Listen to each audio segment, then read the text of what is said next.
Hello everyone, this is Ellen Massey. This is day 6 of 365 days of giving thanks. The scripture verses for today is Philippians 4 verses 11 through 13. Not that I speak in respect of one, for I have learned in whatsoever state I am, therewith to be content.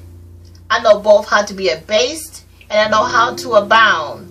Everywhere and in all things I am instructed both to be full and to be hungry, both to abound and to suffer need. I can do all things through Christ which strengthens me. Ingratitude is very widespread in today's society. If you ask most people if they are ungrateful, the response probably will be no. Sometimes the attitude of ungratefulness is so ingrained in our lives we won't admit it, or we don't even realize that we are ungrateful. How can you tell if you are ungrateful?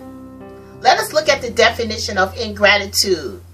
It is the forgetfulness of, poor return for a kindness received, not appreciating or valuing what you have or have been given.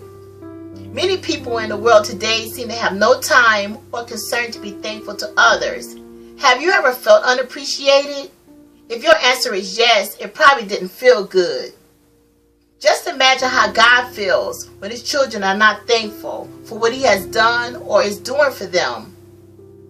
Let's go back in time to ancient Israel. God had a plan to deliver the Israelites out of brutal slavery from the Egyptians and bring them into the land of milk and honey. You can read about this in Exodus chapter 3. When they exited Egypt, God allowed them to take riches, cattle, food, gold, jewels, and supplies. God performed many miracles as they traveled through the wilderness, but this still wasn't good enough for them. As they approached the promised land, God instructed the Israelites to send spies to survey the land.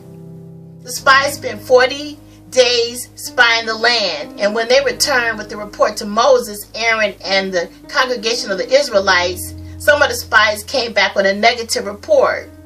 They had a fear of the people that was in that land, so they lied about the land being infested with strong giants. But Caleb and Joshua wanted to possess the land that God had promised. But the congregation believed the negative report and began to murmur. You can read more about this in Numbers chapter 14. The congregation of Israel was so ungrateful that they wanted to go back to Egypt, a place where they had suffered hundreds of years of brutal slavery. They did not appreciate the awesome blessings that God had done for them and the miracles He had performed for them. God was not happy with their attitude. He had a response for them that you can read about in Numbers chapter 14 verses 11 through 12. God called them an evil congregation for their sinful ingratitude. To God, ungratefulness is sin, is evil. You can read about it in Numbers chapter 14. Because of their ungrateful attitude, He caused them to wander in the wilderness another 40 years. Their murmuring and unthankful attitude caused them not to see the promised land. Don't let history repeat itself in your life. Let us learn from what happened with the ancient Israelites. God has blessed us so much. We have food, shelter, electricity, running water, heat, employment, transportation, and so many other blessings.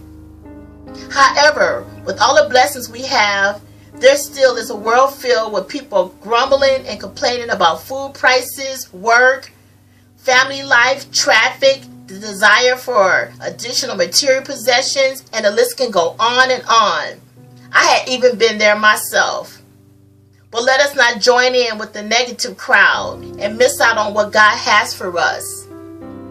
Let us remember to be grateful and to be thankful to God for all that He has done for us. We might not have all that we desire, but we can thank Him for what we do have. And we also can learn from Paul to be content in whatever condition we find ourselves in at this time in life. Until next time, grace and peace.